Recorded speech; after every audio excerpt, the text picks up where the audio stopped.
Among the great Georgian houses of America, none has a more interesting history, none has a lovelier garden than Lower Brandon. It was ceded by a king's grant in 1617 to John Martin of His Majesty's First Consul of Virginia, and was known at that time as Martin's Brandon. Situated on the James River, Prince George County, Virginia, the main portion of the manor dates around 1712. History records that on a day in December 1606, 3 ships glided down the River Thames from London and for 4 months sailed a steady course due west across the Atlantic. Aboard were a small number of stout-hearted colonists determined to establish the first English settlement in the America. April found them nearing the mainland, and crossing a great bay they came to the mouth of a broad and majestic river, which they called the James. Proceeding up its placid waters, they chose the site for their first settlement on tidewater, and with their ships floating in 6 fathoms, they made fast the trees along the banks. Thus this great adventure in history began, for the story of Virginia, as well as the story of the United States, began at this time and at this place, Jamestown, Virginia, May 13, 1607.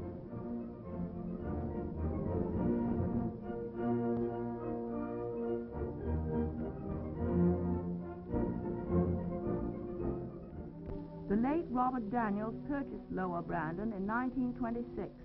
He was a direct descendant of this same John Martin, first master of Martin's Brandon, and this little boy is Bobby, his son and heir, watching for the boat, watching as countless other masters of Brandon have done for over 300 years, for mail and people, produce and provisions, fruit and livestock, cotton and machinery, have come to and from Brandon all these many years, served by the broad waterways of the River James.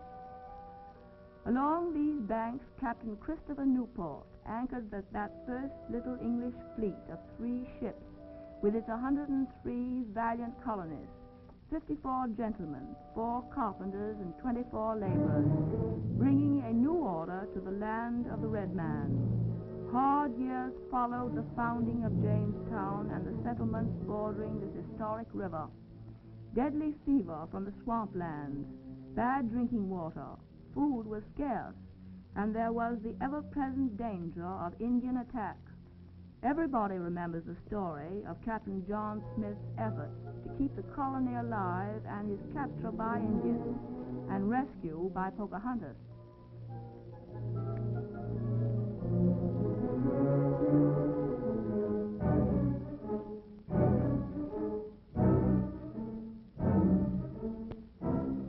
Brandon has its own post office and general store to serve its many activities, for it is still run as a plantation and many people are a part of its life. The designation Lower Brandon was made by river captains to differentiate the landing from Upper Brandon.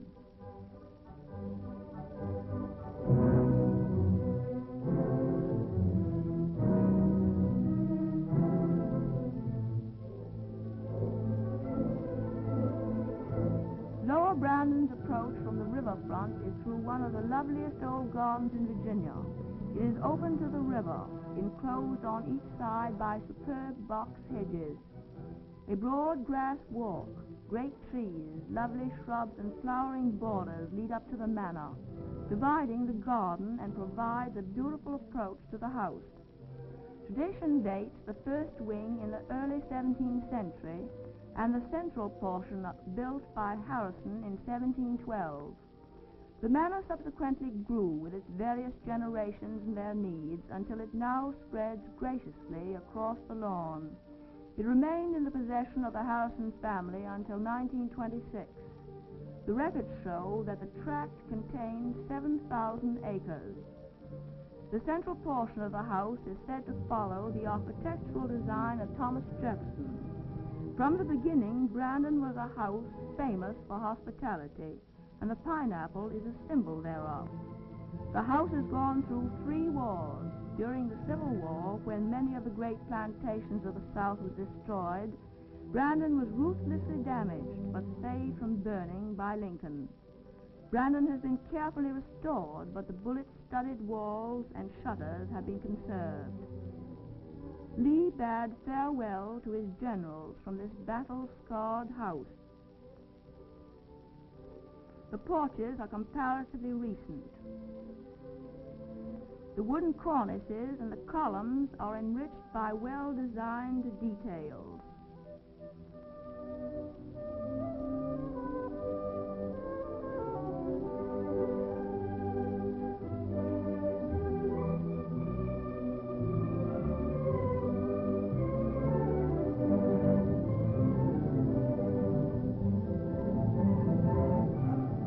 Today, the main entrance of the house is approached from the land side, and modern highways border the plantation in this day of motors. The walls are of red brick, the roofs of shingles, and the shutters dark green. The house has lovely paneling, furnishings, and portraits. Historic association adds greatly to their interest. Some of the most distinguished Virginians were born within these walls, and many more have been sheltered under its hospitable roof. Today, Brandon still carries on its traditions. This chandelier hangs in the drawing room, and attached to it is a golden wedding ring. No one knows how long it has hung here or whence it came, but tradition says that if anyone removes it, death will follow.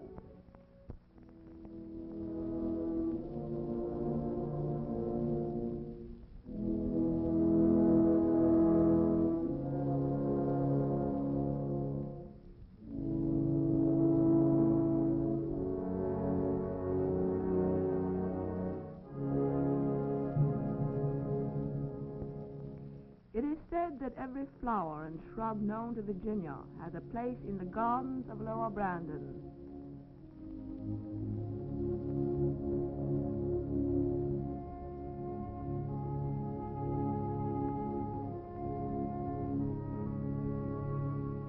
Dogwood, native to this country, thrives as does wisteria. This garden does not owe its beauty or its charm to rare and exotic plants brought from foreign lands, for it has none. Only the old-fashioned, long familiar things that we have always known. But here they grow with such exuberance, such health and beauty of color, that one feels that the warning given over 300 years ago to first colonists by a minister of the Church of England must have been deeply heeded by John Martin, the founder of Brandon, for this man of God warned that every plantation which our Heavenly Father has not planted shall be uprooted. One feels that above all else, the gardens of Brandon are deeply rooted. There are great groves of superb trees, sycamores, oaks, lindens, ash, mimosa, and magnolias.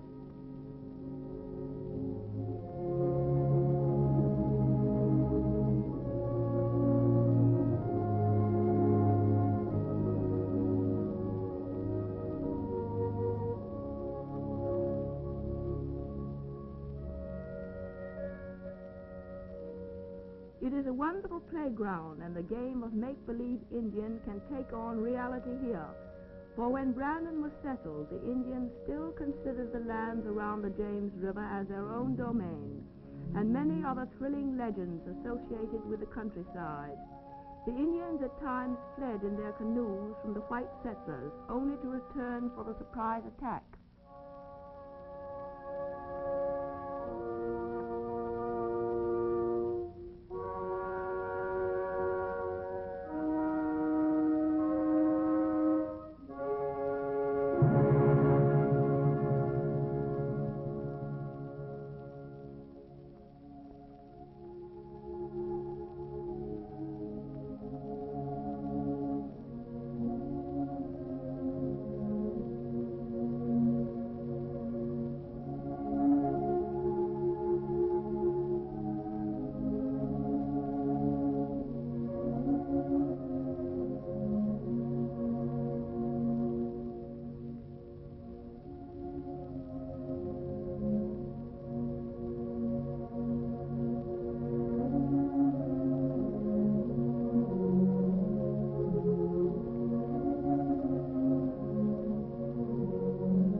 primrose pears of Brandon.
Grass walks and ancient box hedges are among the finest in America.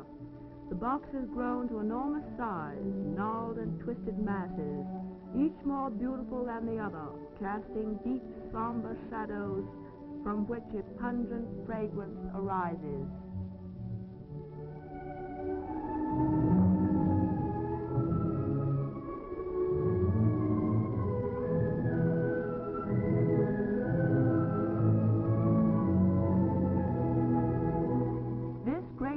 The virgin forest is the famous pecan, said to be the largest in the world. Its towering branches arch over this enchanting garden, a sentinel standing guard over Brandon.